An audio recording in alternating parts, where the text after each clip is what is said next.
আমাদের সকলকে শুধু এই লকডাউন নয়, এই অবৈধ ফ্যাসিস্ট অসাংবিধানিক ইউনূস সরকারকে ক্ষমতা থেকে বিতাড়নের জন্য আমরা যে যেখানে আছি আমাদের অবস্থান থেকে প্রতিবাদ করতে হবে এবং তাকে ধাক্কা মেরে শুধু নয়, তার পশ্চাৎ দেশে খুব শক্ত করে ফুটবলের মতো এমন একটা কিক দিতে হবে যাতে একদম মানে পেনাল্টি শুটের মতো তাকে আমরা বাংলাদেশের এই যে রাজনীতি বা এই দেশটাকে যে পঙ্কিলতায় খাদে ফেলে দিচ্ছে সেই জায়গা থেকে তাকে আমরা ফেলে দিতে পারি। তো এই সমস্ত ভণ্ডদেরকে আমরা চাই বাংলাদেশে থাকুক, এদের বিচার বাংলাদেশের মাটিতেই হবে। সেই কাজটা বাংলাদেশের জনগণ ইতিমধ্যে শুরু করে দিয়েছে। ধন্যবাদ নাদেল ভাই। আমি একটু ঢাকার খবর নেব। রোকেয়া প্রাচী, ঢাকা শহরে আসলে 10 থেকে যেটা শুরু হয়েছে, প্রথমে আমি আলোচনার বাইরে গিয়ে একটি কথা বলছি যে ইউনূস বাহিনী এবং তার প্রশাসন খানিকটা আমাদের লকডাউন কর্মসূচিকে সফল করে দিয়েছে। কিরকম? তারা যে পরিমাণ ভয় ভীতি দেখাচ্ছে, তারা প্রশাসনকে দিয়ে, প্রশাসনের বাইরে মব বাহিনীকে দিয়ে যে পরিমাণ নাশকতার পরিকল্পনা তারা করছে এবং প্রকাশ্যে তাদের পুলিশ প্রশাসনের ঊর্ধ্বতন কর্মকর্তারা যেভাবে ব্রাশ ফায়ারের কথা বলছে এবং আসিফ মাহমুদের যে বাহিনী তৈরি করা হয়েছে, যাদের আগ্নেয়াস্ত্রের খুব তড়িঘড়ি করে ট্রেনিং দেওয়া হয়েছে তাদেরকে নামানোর বিষয়, এবং যেভাবে পুরো ইউনূস বাহিনী যেভাবে পুলিশ সেনাবাহিনীকে নিয়ে যে হুমকি দিচ্ছে, এতে কিন্তু সাধারণ জনগণ বিষয়টা আরো সঠিকভাবে বুঝতে পেরেছে যে তারা সহিংসতার দিকে যেতে চায় আর বাংলাদেশ আওয়ামী লীগ একটি সহিংসতাহীন শান্তিপূর্ণ লকডাউন করছে জনগণের স্বার্থে, বাংলাদেশের প্রয়োজনে। এই মুহূর্তে লকডাউন কর্মসূচিটি ঘোষণা হয়েছে, সাধারণ মানুষ যেন অপেক্ষা করছিল। আপনি একটি ম্যাপের ছবি আজকে সোশ্যাল মিডিয়ায় দেখবেন যে সকল রাস্তা কিন্তু সবুজ, কোথাও রেড নেই। অথচ 3 দিন আগেও আমরা দেখেছি ঢাকা শহরের সব রাস্তা রেড, এখন সব রাস্তা গ্রিন। অর্থাৎ জনগণ ঢাকা লকডাউনের পক্ষে তাদের মতামত কিন্তু দিয়ে দিয়েছে। যদিও ঢাকাবাসী সহ সারা দেশের মানুষ, তাদেরকে যদিও মিছিলে যাওয়ার কথা সেভাবে জোরালোভাবে কিন্তু বলা হয়নি, কিন্তু তারা মিছিলে যেতে চায়। আমাকে অনেকে বলেছে আপনি কি মিছিলে যাবেন, তাহলে আমরাও যাব। তো এই যে মিছিলে যাওয়ার জন্য, রাজপথে নামার জন্য মানুষের একটা আকুতি আছে। মানুষ মনে করছে যে এখনই কেন যমুনায় নয়, এখনই কেন ইউনূসকে ঘাট ধরে নামানো নয়। মানুষের কিন্তু ওই অস্থিরতাটুকু তৈরি হয়ে গেছে, কারণ মানুষ একটা স্থিতিশীল দেশ চায়। মানুষ জঙ্গি সন্ত্রাসী মব বাহিনীর দেশ চায় না। মানুষ খেয়ে পড়ে বাঁচাতে চায়, কাজ করতে চায়, বছরের প্রথমে বাচ্চাদেরকে বইটা দিতে চায়। এই সবকিছু কিন্তু বঙ্গবন্ধু কন্যার হাত ধরেই পেয়েছিল তারা। আজকে সাধারণ মানুষ, মানে আজকে আপনি দেখেন, আপনি তো জানেন যে স্কুলগুলো কলেজগুলো তারা অনলাইনের ঘোষণা দিয়ে দিয়েছে। তার মানে স্কুল কলেজে কেউ যাবে না, মানে একটা বড় সংখ্যক জনগোষ্ঠী কিন্তু রাজপথে নামবে না। তারা আমাদের এই কর্মসূচিকে খানিকটা সফল করে দিয়েছে। তারা এত পুলিশ প্রশাসনকে বার করছে রাজপথে, এবং সবাইকে চেক করা হবে, সবার আইডি কার্ড চেক করবে। আপনি চিন্তা করেন, যখন 100 গজ বা 200 গজের মধ্যে প্রত্যেকটা মানুষকে মোবাইল, তার আইডি কার্ড চেক করবে, তাহলে কত মানুষ এই হয়রানির শিকার হবে। তো মানুষ এই হয়রানির শিকার যাতে না হয়, মানুষ নিজে থেকেই রাজপথে যাবে না। মানুষ যখন শুনছে তারা বাস মালিকদের সাথে বৈঠক করছে, তারা বাসে আগুন দিয়ে আগুন সন্ত্রাস করবে 2014-র মতো, এবং সেই দায়টা আওয়ামী লীগের নেতা কর্মীদেরকে সেই দায়ের মধ্যে ফেলবে। তো সাধারণ মানুষ যখন এগুলো দেখছে, শুনছে, তারা ভাবছে দরকার নেই, আমি বাসে উঠবো। সেই 2014-এর স্মৃতি তো তাদের মনে আছে। সিএনজিতে বাবা সন্তান পুড়ে, একদম একটা সন্তান পুড়ে গেল, বাবা সেই সন্তানকে বাঁচানোর জন্য চিৎকার করছেন। এই সকল দৃশ্য তো সকলের মনে আছে 2014-এর বিএনপি জামাত জোটের। তো সেই আগুন সন্ত্রাস আবারও হবে, সে কারণে সাধারণ মানুষ ভয় পাচ্ছে যে দরকার নেই, আবার তার আগুন সন্ত্রাস করবে, আমরা পুড়ে মরবো, এই ঝামেলায় আমরা যেতে চাই না, আমরা লকডাউন সমর্থন করি, আমরা ঘরে থাকবো। তো কাজে আমরা দেখছি যে একটা বড় সংখ্যক জনগোষ্ঠী সেদিন ইউনূস প্রশাসনের ভয়, ইউনূসের জঙ্গি বাহিনীর ভয়ে রাস্তায় নামবে না, সেই সাধারণ মানুষগুলো। এবং এই সাধারণ মানুষগুলো কিন্তু এখন নিজেরা যে কথোপকথন গুলো করছে সেটা অনেকটা এরকম যে সরকার, তথাকথিত যে সরকার ৫ তারিখের পরে বলল যে জনগণের জন্য অনেক কিছু করবে, কিন্তু আজ পর্যন্ত সে নিজের ২৬টি ব্যবসা নেওয়া ছাড়া বা নিজেদের ব্যাংক ব্যালেন্স হওয়া ছাড়া জনগণের তো কিছু হয়নি। কিছু মানুষ নতুন করে কোটি কোটি টাকার মালিক হয়েছে, আর ৫০ লক্ষ মানুষ দারিদ্র সীমার নিচে চলে যাচ্ছে। দেশে একটা নীরব দুর্ভিক্ষ চলছে। আমরা সবাই মৃত্যুর দুয়ার থেকে ফিরে এসেছি, কিংবা কেউ মৃত্যুকে দেখে ফেলেছি।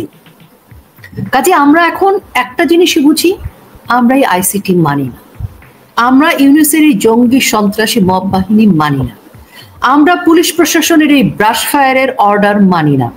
হ্যাঁ, আমরা শান্তিপূর্ণভাবে, সহিংসতাহীনভাবেই আমরা আমাদের কর্মসূচি, আন্দোলন, রাজনৈতিক যে শিষ্টাচার সেগুলো আমরা পালন করব।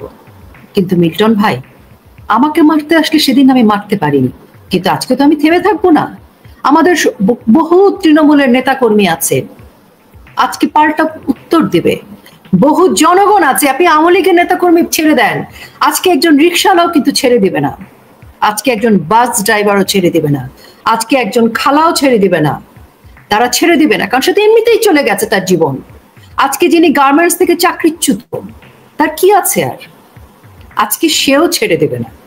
কাজেই আজকে তাদেরকে নতুন করে পরিকল্পনা করতে হবে যে আওয়ামী লীগের নেতাকর্মীর জন্য কি ব্যবস্থা, সাধারণ চাকরিচ্যুত শ্রমিকদের জন্য কি ব্যবস্থা। যে শিক্ষকদেরকে পিটাচ্ছে, দুদিন পরে কি শিক্ষকদেরকে আর পিটিয়ে দমাতে পারবে?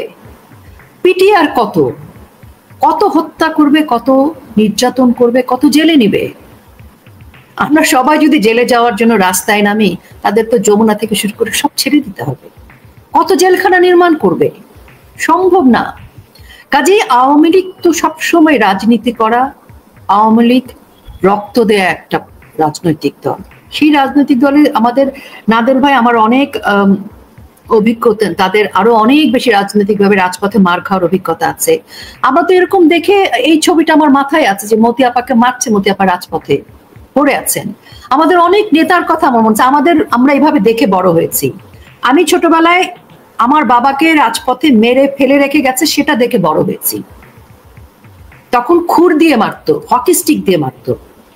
তো ওই দৃশ্য দেখে বড় হওয়া মানুষ আমি। এরকম আমাদের সবার কিন্তু যে দেখা, যে অভিজ্ঞতা আমাদের এই মুহূর্তে, আমি মনে করি যে এটা মুক্তিযুদ্ধের বাংলাদেশ, মুক্তিযুদ্ধের বংশধর আমরা তো বীরের জাতি। আমাদের ডিএনএ এর মধ্যে আসলে বীরত্ব আছে। হ্যাঁ, কিছু সংখ্যক মানুষের মধ্যে পাকিস্তান হানাদার বাহিনীর দোসরদের ডিএনএ রয়েছে, খন্দকার মোস্তাকের ডিএনএ রয়েছে। এখন এই যে গুটি কতক, এরা কিন্তু সংখ্যায় বেশি না।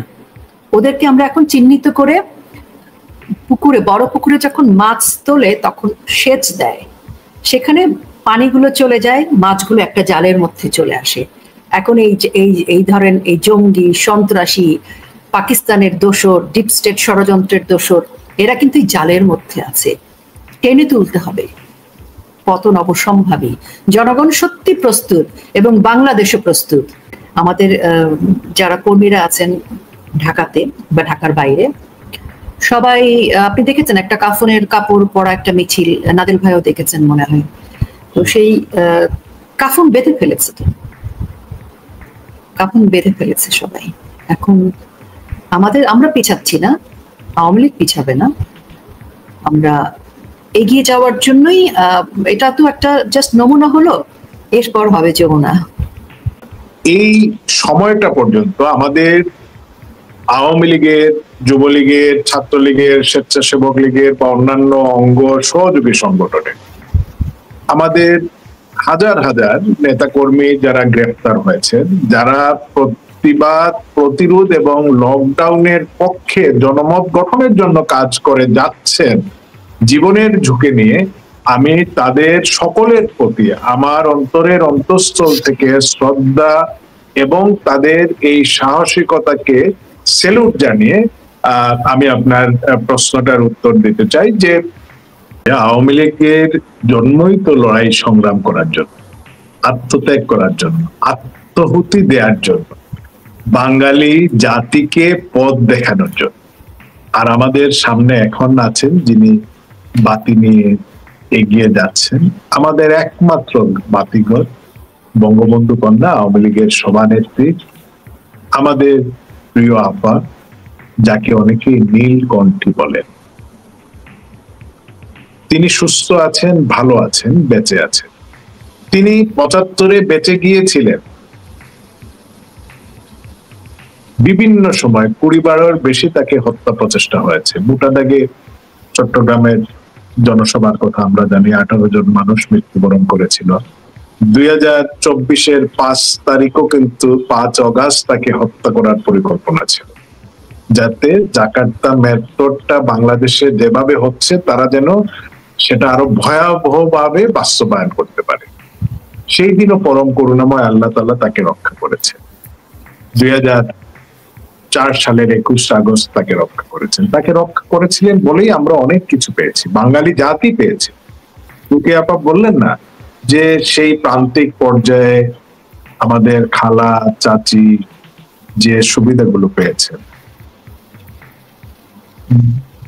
তারা ঠিকানা ছিল না, ঠিকানা পেয়েছে। কৃষক সার পেয়েছে, সার কৃষককে খুঁজেছে, কৃষক সার খুঁজতে হয়নি। বিএনপির সময় সারের জন্য গুলি খেয়ে কৃষক মরতে হয়েছে না? আমরা তো দেখেছি। বিদ্যুৎ, শতভাগ বিদ্যুৎ হয়েছিল। কানসার্টের বিদ্যুতের দাবিতে সাধারণ মানুষের মৃত্যুর ঘটনা। সেই জায়গা থেকে যে নেত্রী, যে আশার বাতিঘর, যিনি অদম্য সাহসিকতা, মানুষকে অসম্ভব স্বপ্ন দেখাতেন, যে স্বপ্নটা আমরা মনে করতাম সেটা অসম্ভব, সেই স্বপ্ন দেখাতেন, মানুষকে জাগিয়ে তুলতেন, সেই স্বপ্ন বাস্তবায়ন করতেন। এই ইউনূস, এই দুষ্ট লোকটি, প্রতিহিংসা পরায়ণ লোকটি আমাদের যখন পদ্মা সেতু হয় বিরোধিতা করেছে, অনেক ষড়যন্ত্র করেছে, কিন্তু তারপরও সেটা এদেশের মানুষের ভালোবাসা নিয়ে তাদের প্রতি আস্থা রেখে বঙ্গবন্ধু কন্যা করেছিলেন, আরো অনেক কিছু করেছিলেন। আমার দেশের মানুষের প্রতি একটাই আহ্বান, একটাই অনুরোধ, এই ১৫ মাসে বাংলাদেশ একটি মানবিক এবং অর্থনৈতিক বিপর্যয়ের মধ্য দিয়ে যাচ্ছে। আজকে আমাদের স্বাধীনতা, আমাদের অখণ্ডতা, দেশের ভবিষ্যৎ প্রজন্মকে আমরা একটি স্বাধীন দেশের, সভ্য সমাজের, পৃথিবীর বিভিন্ন জাতিগোষ্ঠীর কাছে গিয়ে যেন আমরা বসতে পারি, তারা যেন আমাদের সঙ্গে সামাজিক যোগাযোগ রাখে, রাজনৈতিক যোগাযোগ রাখে, অর্থনৈতিক যোগাযোগ রাখে, এই পরিস্থিতি যদি তৈরি করতে হয়, তাহলে আমাদেরকে এই মৌলবাদী, জঙ্গি, অবৈধ এই খুনি সরকারকে দ্রুত অপসারণ করতে হবে। আর নাহলে আমরা তো এই ১৫ মাসে অনেক কষ্ট সহ্য করেছি। আওয়ামী লীগের কথা বাদ দেন, দেশের কোন মানুষটা নিরাপদে আছে? আপনি এখানে আমরা শিক্ষক সমাজের কথা আলোচনা করেছি, আবহমান ধরে, শুধু বাংলাদেশে নয়, পৃথিবীব্যাপী গুরু শিষ্যের যে সম্পর্কটা ছিল, আজকে গুরু শিষ্যের সেই সম্পর্কটা কি বাংলাদেশে আছে? এই যে ফলাফল বিপর্যয়, তারা বলছে যে আগে নাকি আমরা সবাইকে আমাদের সরকারের সময় পাশ করিয়ে দেওয়া হতো, একটা উদ্ভট কথাবার্তা। তারা তো সবকিছুই সেই হুমায়ুন আজাদ, আমরা সেই কবিতাটা পড়েছিলাম না যে সম্ভবত এটা অদ্ভুত উটের পিঠে এই দেশটা চড়েছে, কাইয়ুম চৌধুরী একটা সুন্দর স্কেচ করেছিলেন এবং শামসুর রহমান সাহেবের কবিতার একটি পংক্তি ছিল। সেই সময় আমরা এরশাদের সময়টা দেখেছি, সেই সময় তারা করেছিলেন। তাদেরকে বিরুদ্ধে কিন্তু কোনো মব হয়নি, সরকার তাদেরকে সঙ্গে সঙ্গে গ্রেফতার করেনি।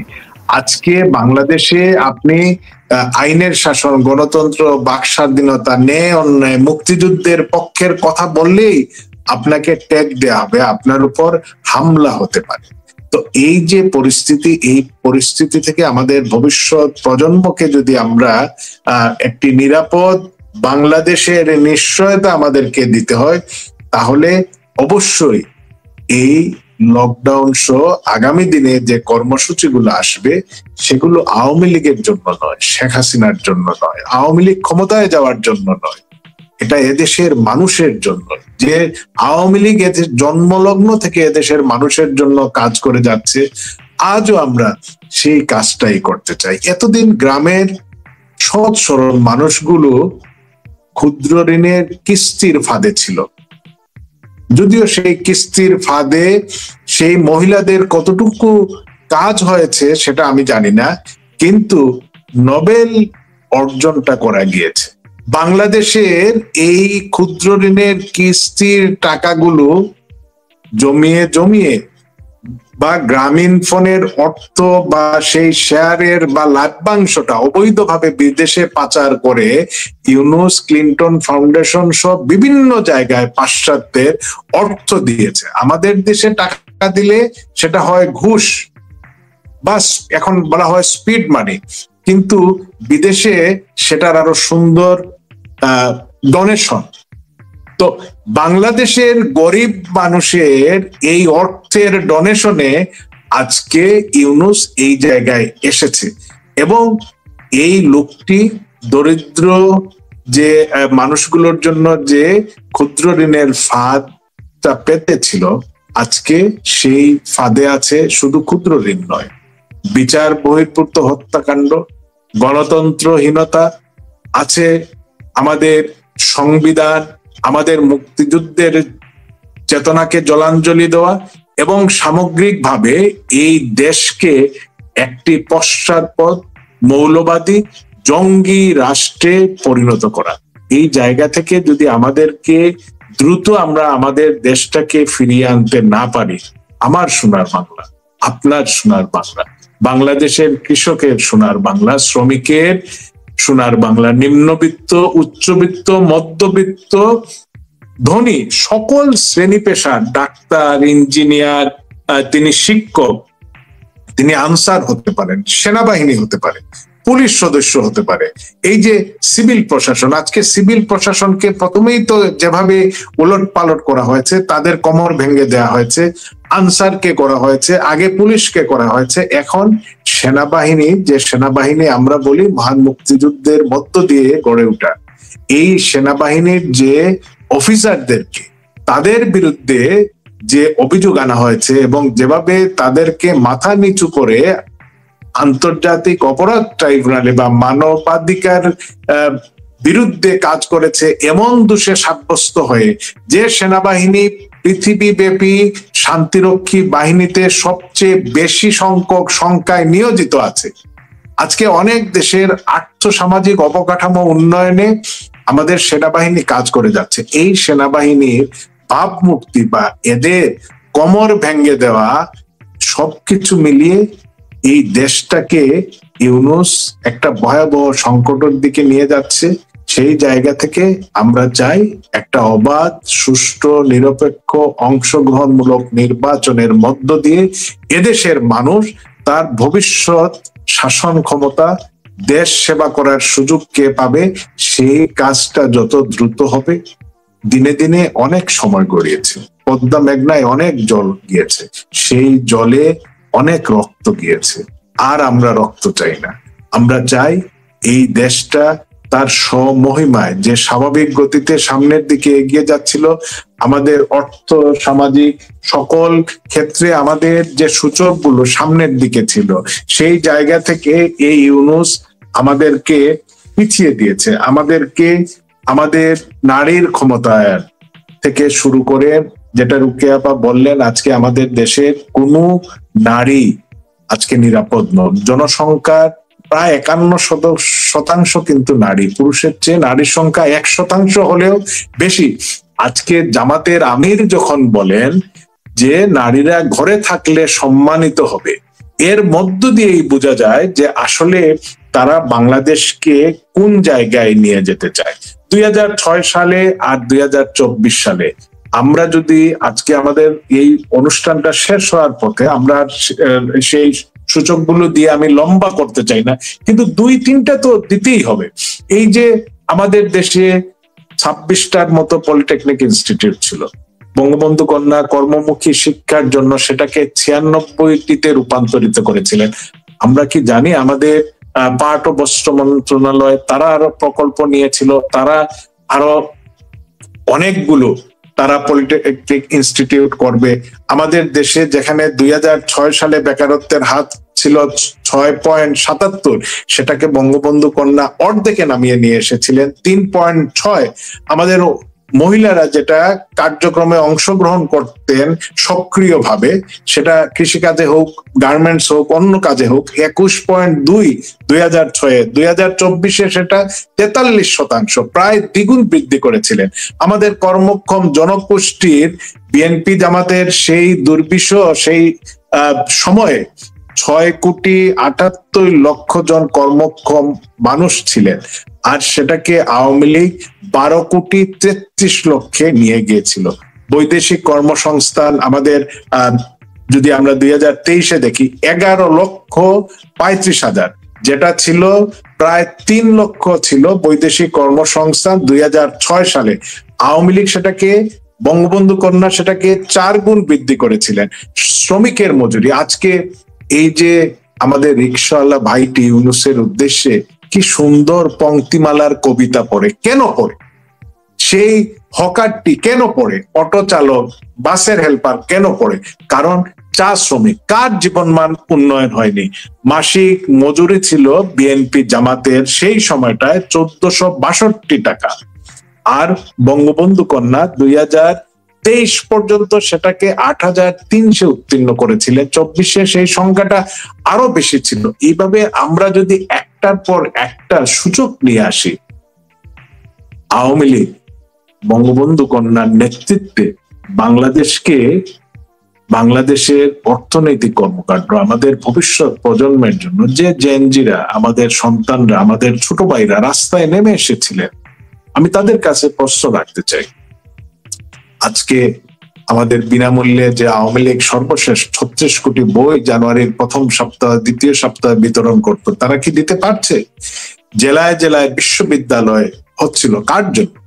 এদেশের কৃষকের সন্তান, শ্রমিকের সন্তান, বা সবাই ঢাকা বিশ্ববিদ্যালয়ে আসবে, রাজশাহীতে যাবে, চট্টগ্রামে যাবে, জাহাঙ্গীরনগরে সবার জায়গা হবে না, সেই সিট নেই। কিন্তু আমাদের তরুণ প্রজন্ম, আমাদের মেধাবীরা যাতে মেধার ভিত্তিতে নিজের বাড়ির পাশাপাশি বিশ্ববিদ্যালয়, উচ্চ শিক্ষার সুযোগ পায়। কারণ আমরা আওয়ামী লীগ বিশ্বাস করি শিক্ষা এটা মানুষের সুযোগ নয়, শিক্ষা অধিকার। আমাদের কিছু কিছু বাম বন্ধুরা শুধু সেমিনার করে এই কথাগুলো বলেন না, আর বঙ্গবন্ধু কন্যা তিনি বাস্তবায়ন করে দেখিয়েছিলেন যে আমরা সেমিনারের কথায় নয়, আমরা কাজে বিশ্বাসী। আজকে সেই জায়গা থেকে বাংলাদেশ কোথায় নেমে এসেছে, এতে আমাদের আর কালক্ষেপণ করা যাবে না। যত দ্রুত সম্ভব এই অবৈধ ফ্যাসিস্ট, খুনি, অসাংবিধানিক এই মানুষগুলো যারা বাংলাদেশে জন্মসূত্রে নাগরিক, এরা প্রত্যেকেই আজকে বিদেশের নাগরিকত্ব নিয়েছে। কোনো অসুবিধা তৈরি হলেই প্লেনে উঠে সোজা চলে যাবে। আমাদেরকে তো এই দেশে থাকতে হবে, আমাদের পরবর্তী প্রজন্মকে তো এদেশে থাকতে হবে। এতে এই দেশটাকে এবং পরবর্তী প্রজন্মের কাছে বসবাসযোগ্য করে রাখতে হলে আমাদেরকে চোখ বুজে দেখি কি হয়, এই ধরনের চিন্তা ভাবনায় যদি আমরা থাকি, তাহলে আমাদের ভবিষ্যৎ প্রজন্ম, আমার কথার পুনরাবৃত্তি হচ্ছে, আমরা একটি তাদের কাছে জবাবদিহিতার জায়গায় আমরা চলে যাব। আমরা আমাদের ভবিষ্যৎ প্রজন্মকে সোনার চামচ দিয়ে হয়তো তাদেরকে লালন পালন করব, সেটা নয়, কিন্তু তাদের মৌলিক অধিকার, তাদের যে ন্যূনতম চাহিদা, তাদের একটি নিরাপদ ভবিষ্যৎ, আমরা যেন কোনো প্রক্সি যুদ্ধের দেশে রূপান্তরিত না হই। খলিলরা মানবিক করিডোরের কথা বলে আমাদেরকে তো এখানে যুদ্ধ পরিস্থিতির মধ্যে ফেলে দিয়েছিল। আজকে এই বাটপার ইউনূস এতদিন গ্রামীণ ফন্ড দিয়ে খেয়েছে, সরকারের অংশ বিক্রি করেও সেটা তার সেখানে যে শেয়ার সেটাকে বাড়িয়েছে। আবার দেখুন স্টার্লিং নিয়ে এসেছে যাতে মিয়ানমারের বিদ্রোহীরা সেটা ব্যবহার করতে পারে। এই কাজগুলো কার জন্য হচ্ছে? এতে করে বাংলাদেশ আজকে একটি বিপর্যয়ের মধ্যে, যেটা আমরা শুরুতেই বলেছি, অর্থনৈতিক মানবিক শুধু বিপর্যয় নয়, ভয়াবহ খাদের দিকে নিয়ে যাচ্ছে। সেই জায়গা থেকে আমাদের এই দেশকে ফিরিয়ে আনতেই হবে। 30 লক্ষ মানুষ এই জন্য আত্মহত্যা দেননি, 2 লক্ষ মা বোন তারা সম্ভ্রম হারিয়েছিলেন, তারা কোনো প্রশ্ন করেননি। মুক্তিযোদ্ধাদের কৌটার বিরুদ্ধে কথা হয়। আজকে কি জুলাই আন্দোলনে সেটা সংখ্যা যাই হোক, ভালো মন্দ, কিভাবে হত্যা হয়েছে, কিভাবে স্নাইপারের গুলিতে হত্যা হয়েছে, বা আপনি লুটপাট করতে গিয়ে নিহত হয়েছেন, আগুনে পুড়ে মরেছেন, আবার অনেকে নিহত হয়েছেন বা তথাকথিত শহীদ হয়েছেন, আবার সেই অবস্থাকে ফিরে আসার ঘটনাও তো, পৌরাণিক কাহিনীগুলো আমরা আমাদের চোখের সামনে আমরা দেখেছি। আমি সেই বিতর্কে যেতে চাই না। তো কোটা কি দেয়া হয়নি? ডাস্টবিন শফিকের ভাই কি হচ্ছে না? স্নিগ্ধ আর মুগ্ধ এই কাহিনী কি আমরা দেখছি না? আমরা তো প্রতিনিয়ত দেখছি যে দুর্নীতির বিরুদ্ধে কথা হয়। আমরা একটা 400 কোটির কথা, এক স্বীকারোক্তি নিয়ে অনেক জল ঘোলা করা হয়েছে, কিন্তু এখন যে এপিএসরা রয়েছে এরা প্রত্যেকেই এক একজন, আমরা দেখেছি যে 400 কোটির কে ছাড়িয়ে যাচ্ছে। এনসিপির সেই দাড়িওয়ালা লোকটি, সফেদ দাড়ি, পাগড়ি মাথায়, সে কি 400 কোটি টাকা লুট করে নেয়নি? আপনার উপদেষ্টা নাহিদের পিএ 150 কোটি টাকা লুট করে নিয়েছে। স্বাস্থ্য উপদেষ্টার পিও মাহমুদুল, সেও 150 কোটি টাকা নিয়েছে। আসিফ মাহমুদ সজীব অত্যন্ত প্রভাবশালী একজন দুর্নীতিবাজ উপদেষ্টা, তার এপিএস বেশি নয়, মাত্র 311 কোটি টাকা লুটপাট করেছে। এগুলা কি বাংলাদেশের কোনো মিডিয়ায় আসে না? আমাদের দেশে এই যে অবস্থাটা, এই 15 মাসে নৈতিকভাবে এবং অর্থনৈতিকভাবে চরম দুর্নীতিগ্রস্ত, হিংস্র, পরশ্রীকাতর এই দেশে রাজনৈতিক হানাহানি ছিল, কিন্তু এক দল আরেক দলের বিরুদ্ধে এইভাবে লেলিয়ে দেওয়া, মব সন্ত্রাসকে রাষ্ট্রীয় পৃষ্ঠপোষকতা করা, প্রেসার গ্রুপ বলা, এইটা কিন্তু আমাদের সমাজে, আমাদের দেশে ছিল না। যে পুলিশ সদস্য বা যাদেরকে পুড়িয়ে মারা হয়েছিল, লাশ কবর থেকে তুলে পুড়িয়ে আবার আগুন দেয়া হয়েছে। মাইনুদ্দিন খান বাদল, তার অপরাধ, তিনি মুক্তিযোদ্ধা, তিনি যুদ্ধ অপরাধীদের বিরুদ্ধে কথা বলতেন। তিনি কতদিন আগে মৃত্যুবরণ করেছেন। তার কবরে গিয়ে অগ্নিসংযোগ করা, এগুলো তো বাংলাদেশ দেখেছে, বাংলাদেশের মানুষ দেখেছে। 13-14তে যে অগ্নিসন্ত্রাস, গান পাউডার দিয়ে একের পর এক মানুষ হত্যা করা হয়েছিল, কারণ এদের তো জন্মই হয়েছে হত্যা, ষড়যন্ত্র, কূ এবং এই অপরাজনীতি ষড়যন্ত্র করার জন্য। আজকে বিভিন্ন জায়গায় তারা যে অগ্নিসংযোগ, অগ্নিকাণ্ড করে যাচ্ছে, দায়টা আওয়ামী লীগের কাঁধে দিতে চাচ্ছে। আমরা তো মিছিল করছি, আমরা পোস্টার লাগাচ্ছি, আমরা লিফলেট বিলি করছি, আমরা অনেক জায়গায় মশাল মিছিল করছি। আমরা তো এভাবেই জনগণকে এই আন্দোলনের সঙ্গে সম্পৃক্ত করতে চাচ্ছি। আমরা, আওয়ামী লীগ তো একটি গণতান্ত্রিক দল, আওয়ামী লীগ তো কোনো গোপন কোনো দল নয়।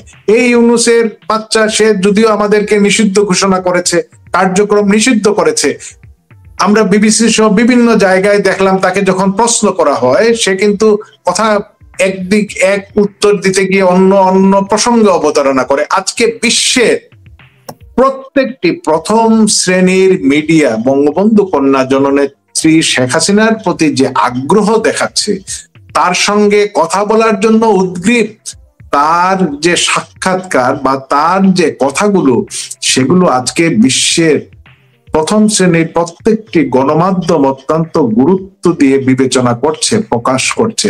এর থেকেই প্রমাণ হয় আমাদের দেশের কিছু মানুষ যেভাবে বিভ্রান্ত হয়েছিলেন, পশ্চিমারাও কিন্তু এই নোবেলে তারাও কিন্তু মজে ছিলেন বেশ। আজকে এই 15 মাসে দেখেছেন, ইউরোপের একজন রাষ্ট্রদূত বলেছে বাংলাদেশ বিনিয়োগের কোনো পরিবেশ নেই। আজকে আমাদের বন্দর দিয়ে দেওয়া হচ্ছে, পার্বত্য চট্টগ্রামের অবস্থা খারাপ, নাফ নদীতে আমাদের জেলেরা যেতে পারে না। এবং বিভিন্ন সীমান্ত এলাকায় আইএসএস বা এই যে পাকিস্তানি জেনারেলদের আসা যাওয়ার কারণে জঙ্গি ঘাঁটি তৈরি হচ্ছে। আমরা পাকিস্তানে কি দেখেছি, এই জেনারেলরা সেখানে অবৈধ অস্ত্রের ব্যবসা করে, সমরাস্ত্রের কথা বলে, সরকারের সাধারণ মানুষের অর্থ লোপাট করে এবং বেআইনি মাদক ব্যবসার সঙ্গে জড়িত। এরা কি সংক্রমণ করার জন্য আমাদের দেশে এসেছে?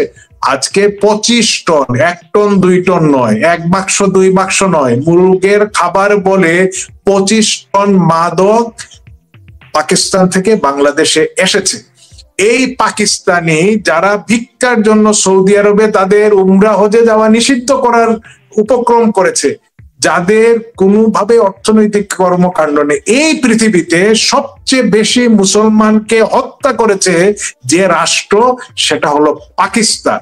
এই পাকিস্তানের সঙ্গে এই দহরম মহরমে আমাদেরকে, আমরা বলছি না তারা আবার পূর্ব পাকিস্তানে নিয়ে যাবে, সেটা হয়তো সম্ভব নয়, কিন্তু আজকে পাকিস্তানের যে ভয়াবহ পরিস্থিতি তারা বাংলাদেশে তৈরি করতে চায়। এবং তার জন্য আমরা যদি চোখ বুজে থাকি বা সেই মির্জাফরের মতো সিরাজউদ্দৌলার সঙ্গে যারা বিশ্বাসঘাতকতা করেছিল পলাশির প্রান্তরে, যে স্বাধীনতার সূর্য যতটুকুই আমাদের স্বাধীনতা ছিল ইস্ট ইন্ডিয়া কোম্পানির কাছে গিয়েছিল, এবার এই 2024-এর 5ই আগস্টের আগ মুহূর্তে যে মির্জাফরের মতো বঙ্গবন্ধু কন্যাকে বিপদের মুখে ঠেলে ফেলেছিলেন, শুধু বঙ্গবন্ধু কন্যা, আওয়ামী লীগ নয়, ধর্মীয় সংখ্যালঘু নয়, এদেশের মুক্তিযুদ্ধের পক্ষের মানুষ নয়, আমাদের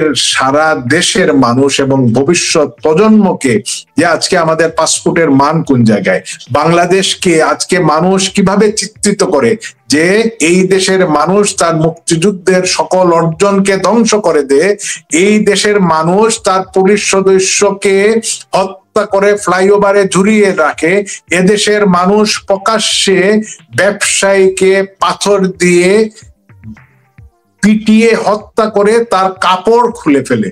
এটাই তো আজকে বাংলাদেশের চিত্র। ইউনূসের অর্জন তো এগুলো। এই জায়গায় যারা ইউনূসকে সহায়তা করে যাচ্ছে তাদের প্রতি সতর্ক বার্তাটাই হলো যে ইতিহাস কাউকে ক্ষমা করে। ইতিহাসের চরম শিক্ষা, ইতিহাস থেকে আমরা কেউ শিক্ষা গ্রহণ করি। যারাই মির্জাফর হয়েছেন, আলবদর, আল শামস, রাজাকার হয়েছেন, খন্দকার মুস্তাক হয়েছেন, বা 24-এ এসে যা করেছেন, বাংলার মানুষ ইনশাআল্লাহ একদিন একে একে প্রত্যেকটি ঘটনার হিসাব নিবে। সেই হিসেব আপনি যে যত বড় শক্তিশালী হন না কেন, পদ পদবি, অর্থ, বিত্ত, ক্ষমতা যাই থাকুক না কেন, এই বাংলাদেশের মানুষ আপনাকে তার বিচারের কাঠগড়ায় দাঁড় করাবে। আজকে যে পুলিশের অফিসার ব্রাশ ফায়ারের কথা বললে, আমি যেহেতু আওয়ামী লীগের পেজে এটা যাচ্ছে, আমি কোনো খারাপ শব্দ উচ্চারণ করতে চাই না। আমরা মনে রাখছি আওয়ামী লীগ প্রতিহিংসা পরায়ণ দল নয়। আওয়ামী লীগ ছাড় দে, আওয়ামী লীগ ছেড়ে দেয় না, এই কথাটা মনে রাখবেন। কাঙ্ক্ষিত মানুষ বলেন, সবকিছু ছাড়িয়ে এখন সবাই চাইছে শেখ হাসিনা ফিরে আসুক। কবে ফিরবে আওয়ামী লীগ, কবে ফিরবে? কেন এরকম একটা পরিস্থিতি হলো বলে আপনার মনে হয়?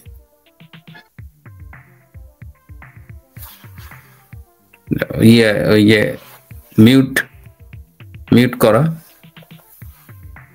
আমাকে প্রশ্ন করেছেন? আচ্ছা, আমি ভাবলাম যেটা আপনি নাদের থেকে করেছেন। হ্যাঁ, আপনাকে প্রশ্ন করছি কারণ আপনি যেহেতু এই বিষয়গুলো দেখছেন, পর্যবেক্ষণ করছেন। হ্যাঁ, দেখেন 5 তারিখের পর তথাকথিত সরকার গঠন হওয়ার পর যখন ইউনূস সাহেব ঘোষণা করলেন যে আওয়ামী লীগকে একেবারে নিশ্চিহ্ন করে দিতে হবে, তখন সবাই বলেছিল যে জয় বাংলা, একজন বলল পাশে জয় বাংলা স্লোগান ধরা কেউ থাকবে না, ব্যানার ধরা কেউ থাকবে না। কিন্তু আপনি যেহেতু সোশ্যাল মিডিয়ার কথা বললেন, আমরা কিন্তু শুরু থেকেই দেখেছি 5 থেকে 10-15 তারিখ পর্যন্ত সোশ্যাল মিডিয়াটা হয়তো একটু থমকে ছিল, কিন্তু থেমে যায়নি। সবাই থমকে গিয়েছিল, সবাই বেদনাহত ছিল, বিস্মিত ছিল, মানে স্তব্ধ হয়ে গিয়েছিল, এবং এমন ভয়ঙ্কর পরিস্থিতি ওরা তৈরি করেছিল যে সবাই ফোন টোন বন্ধ করতে বাধ্য হয়েছিল। কিন্তু কেউ থেমে যায়নি। মানে আওয়ামী লীগকে তারা যতই নিশ্চিহ্ন করে দেবে বলেছে, আওয়ামী লীগ তত জেগে উঠেছে। এর কয়েকটা কারণ আছে, আমি আমার অভিজ্ঞতার জায়গা থেকে বলছি। প্রথমত, আমরা যে মুহূর্তে জানতে পারলাম বঙ্গবন্ধু কন্যা নিরাপদে আছেন, সুস্থ আছেন, তিনি কথা বলছেন, নেতা কর্মীদের খোঁজ খবর নিচ্ছেন, দিক নির্দেশনা দিচ্ছেন, এটা কিন্তু তিনি 6 তারিখ 7 তারিখ থেকেই শুরু করেছেন। এটি আমার ব্যক্তিগত অভিজ্ঞতা থেকেই বলছি। তখন কিন্তু সবাই তার সেই সাহসটুকু ফিরে পেয়েছে, এবং আমরা যার যার জায়গায় কিন্তু বিচ্ছিন্ন হলেও অনেক সময় লেগেছে সবার একত্রিত হতে, কিন্তু আমরা যুক্ত হতে পেরেছি। তো বাংলাদেশ আওয়ামী লীগ এরকম পরিস্থিতি আমার মনে হয় না, নাদের ভাই আমার সাথে হয়তো স্বীকার করবেন যে বাংলাদেশে অনেক পট পরিবর্তন হয়েছে রাজনৈতিক ভাবে, কিন্তু কখনো এরকম হয়নি। বিএনপি অনেক কিছু করেছে, আমাদের চাকরিচ্যুত করেছে, ট্রান্সফার করে দিয়েছে, ওএসডি বানিয়েছে, কিন্তু মানে মব বাহিনী এসে সবাইকে মানে মেরে শেষ করে দিচ্ছে, ঘর বাড়ি গান পাউডার দিয়ে জ্বালিয়ে দিচ্ছে, ছেলেকে না পেলে মাকে মারছে, বাবাকে না পেলে ছেলেকে, এরকম পরিস্থিতি কিন্তু বাংলাদেশে এর আগে রাজনৈতিক পট পরিবর্তনে হয়নি।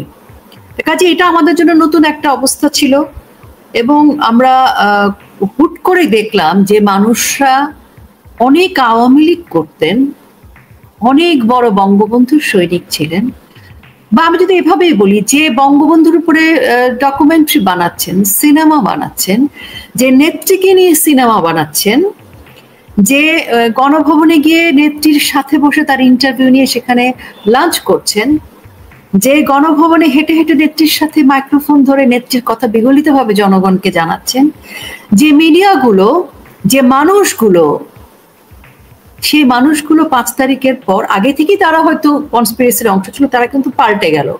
সেটা আমাদের জন্য আরেকটা অতর্কিত হামলা ছিল। আমরা প্রথম হামলার শিকার হয়েছি কিন্তু সরাসরি কনস্পিরেসি যারা করেছে তাদের দ্বারা, কিন্তু আমরা পরবর্তীতে যে মানসিক আঘাতপ্রাপ্ত হয়েছি, আক্রান্ত হয়েছি, সেটা হচ্ছে এই ঘাপটি মারা লোকগুলো, যারা আমাদের আওয়ামী লীগের প্রোগ্রামে এসছে, 3 এতে এসছে। নাদের ভাই নিশ্চয়ই মনে করতে পারছেন সেই মানুষগুলোকে, যাদের জন্য আমাদের সামনের চেয়ার, দ্বিতীয় সারির চেয়ার, তৃতীয় সারির চেয়ার ছেড়ে দিয়ে আমরা পেছনে বসেছি বা দাঁড়িয়ে থেকেছি, যাদের জন্য নেত্রীর পাশে দাঁড়িয়ে আমাদের অনেক প্রকৃত আওয়ামী লীগের লোকজন ছবি তুলতে পারেনি, যাদের ধাক্কা ধাক্কি দেয়, বা যারা এত আওয়ামী লীগ করেছেন যাদের ব্যানার ধরার জন্য আওয়ামী লীগের অনেক নেতা কর্মী সে ব্যানারের সামনে দাঁড়াতে পারেনি। সেই মানুষগুলো যখন পাল্টে গেল, পাল্টে যেতেই পারে, এটা তাদের স্বাধীনতা, কিন্তু তারা পাল্টে শুধু যায়নি, তারা আক্রমণাত্মক হয়ে গেল। সেই জায়গাগুলো আমাদেরকে সেখান থেকে বেরিয়ে আসতে সময় লেগেছে। সাধারণ মানুষ একটু বিভ্রান্ত হয়ে গিয়েছিল, কারণ 2 দিন আগে যে মানুষটি বঙ্গবন্ধু কন্যার পাশে সব জায়গায় ছিলেন, সে আজকে বঙ্গবন্ধু কন্যার সম্পর্কে নেগেটিভ কথা বলছে, সে আজকে আওয়ামী লীগ সম্পর্কে সেভাবে বলছে যে যাই ঘটুক আমি দেশের স্বার্থে কথা বলবো, আমি কোমলমতি শিক্ষার্থীদের সাথে। সে তখন জাতির বিবেক সেজে গেল। তো এই সকল জাতির বিবেক, সত্য ন্যায়নিষ্ঠ ব্যক্তিত্বগুলো যখন দেশের বিরুদ্ধে গিয়ে দাঁড়ালেন, তখন সাধারণ মানুষ তাদের কথাটা বিশ্বাস করেছে বেশি।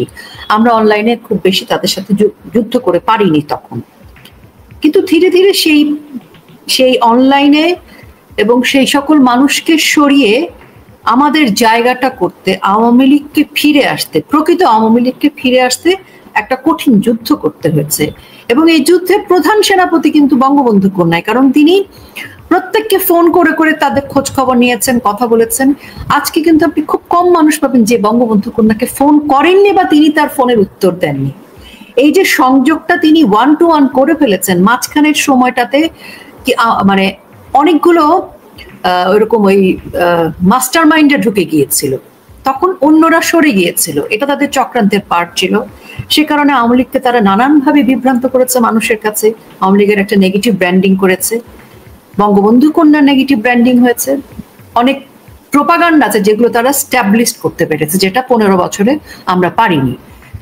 তো আমার এই কথাগুলো বলার উদ্দেশ্য হচ্ছে যে আমাদের আসলে যুদ্ধটা যে শুধু রাজপথ দখলের তা কিন্তু না, আমাদের যুদ্ধটা ছিল মানুষের মনস্তত্ত্বের সাথেও, মানুষের মনস্তত্ত্বে যে বিষটা তারা ঢুকিয়ে দিয়েছিল সেই জায়গাতেও আমাদের যুদ্ধ করতে হয়েছে। আজকে দেখেন আপনি, প্রথম যখন মামলাটা হয়েছে তখন কিন্তু কেউ কোনো কথা বলেনি। প্রথম যখন আওয়ামী লীগের নেতাকর্মীকে হত্যা করেছে কেউ কোনো কথা বলেনি, কিন্তু কথা বলা শুরু করেছে 2-3 মাস পরেই, কারণ মানুষ তখন দেখে শুনে বুঝতে শুরু করেছে। এবং যত যাই বলি না কেন, বিএনপি জামাত ইউনূসের একটা ন্যারেটিভ ছিল, নেতারা তো চলে গেছে, যোগাযোগ নাই, কর্মীরা কি করবে, নেতারা দুর্নীতি করেছে, আওয়ামী লীগ দুর্নীতি করেছে, আওয়ামী লীগ এই যে প্রোপাগান্ডায় তারা যে পরিমাণ ইনভেস্ট করেছে তার সাথে আমাদের ফাইট করতে সমস্যা হয়েছে, কারণ তারা 15 বছর ধরে এই স্ক্রিপ্টটা করেছে। আমরা 15 বছর এই স্ক্রিপ্টের সাথে যুদ্ধ করিনি, জানতাম না, কিন্তু আমাদের এই যুদ্ধটা 15 মাসে করতে হয়েছে। এবং এই যুদ্ধ আমরা একা করিনি, এই যুদ্ধটা সত্যিকার অর্থে জনগণই করেছে, জনগণই এই সত্য তথ্যগুলো তুলে এনেছে। এবং এই যে সেদিনের একটা ঘটনা আমি একটু বলি, যে মেট্রো রেলের একটি এটাকে কি বলে, পড়ে একজন লোক মারা গেল, যে বেয়ারিং, হ্যাঁ, তো সেটা নিয়ে যখন তারা আগের দিন থেকে মার্কেটিং করছিল, মেট্রো রেল ভেঙে পড়ছে, এই করছে, তখন সাধারণ মানুষই জবাব দিচ্ছিল, ও আচ্ছা, জুলাইতে যেরকম একদিন আগে হত্যা হলো, হত্যার আগে তো তোমরা অ্যাক্সিডেন্ট হওয়ার আগে তোমরা টের পালা যে মেট্রো রেল ভেঙে পড়বে। এই যে জনগণই এখন কিন্তু সূত্রগুলোকে যুক্ত করছে, জনগণই আমাদেরকে বলছে ওরা তো এই করছে, ওরা তো এই করছে। কাজেই জনগণ এখন আর বিভ্রান্ত হবে না। জনগণ এখন নিজেরা যদি সরাসরি রাজপথে নাও আসে, মিটন ভাই এবং নাদেল ভাই, তারা কিন্তু আমাদেরকে নানানভাবে সহায়তা করছে, মুক্তিযুদ্ধের মতো। এই যে সহায়তাটা, সেটা আমি পুঙ্খানুপুঙ্খ বলবো না, কারণ এখন আমাদের এই সহায়তাটাকে কাজে লাগাতে হবে। ইউনূস বাহিনী এই সহায়তার কথাগুলো শুনলে তারা হয়তো এই জায়গাগুলোকে নষ্ট করে দেবে, কিন্তু এখন সাধারণ মানুষ মুক্তিযুদ্ধের মতো আমাদের সাথে আছে। তারা হয়তো সামনে নেই, কিন্তু পরোক্ষভাবে কোনো না কোনো ভাবে আমাদেরকে তারা ব্যাকআপ দিচ্ছে, আমাদের সাহসে ব্যাকআপ দিচ্ছে, রাজপথে ব্যাকআপ দিচ্ছে, আমাদের কাজ করায় আন্দোলনে ব্যাকআপ দিচ্ছে। এবং যখন প্রকৃত অর্থে আরেকটি ঘোষণা আসবে, এটা তো খুব সহিংসতাহীন, শান্তিপূর্ণ, এখানে হয়তো বড় মিছিলেরও আহ্বান নেই, ঢাকা শহর দখল করারও আহ্বান নেই, কিন্তু সেটা যদি আসে, সেটা না আসতেই জনগণ প্রস্তুত, সেটা যদি আসে আমার ধারণা সেটা হয়ে যাবে। কারণ মানুষ আওয়ামী লীগের লোকজনের চাইতেও বেশি অস্থির হয়ে আছে। আমরা হয়তো ভাবছি যে না, আমাদের একটা কৌশল আছে, একটা সময় উপযোগী সিদ্ধান্ত নিতে হবে, আন্তর্জাতিকভাবে অনেক কিছু প্রমাণের ব্যাপার আছে, বা আমরা হয়তো অনেক কৌশল নিয়ে চিন্তা করছি, কিন্তু জনগণ সেই জায়গায় ভাবছে না। তো সেই জন্য আমার মনে হয় যে আমি উত্তরটা এভাবেই দিলাম যে আমরা যদি এখন আমাদের দলীয়ভাবে সিদ্ধান্ত আসে, বা যদি সবাই মনে করেন যে আমরা আরো একটা কঠিন কর্মসূচির মধ্যে যাব, আরো একটু কঠিন আরেক পর্ব বেশি যাব, সেটি যাওয়ার মতো সাধ্য, সাধ এবং প্রস্তুতি সবটাই আমাদের আছে। আমি সাধ্য এবং সাধ বললাম এই জন্য, সাধ হচ্ছে আমরা চাই, সাধ্য হচ্ছে আমরা পারবো। এবং এই কথাটা হয়তো আমি রোকেয়া প্রাচী বলছি, কিন্তু এটি হয়তো অন্য ভাষায় একজন রিক্সা শ্রমিক ভাই বলছেন, একজন বাস ড্রাইভার ভাই বলছেন, অন্যরা বলছেন।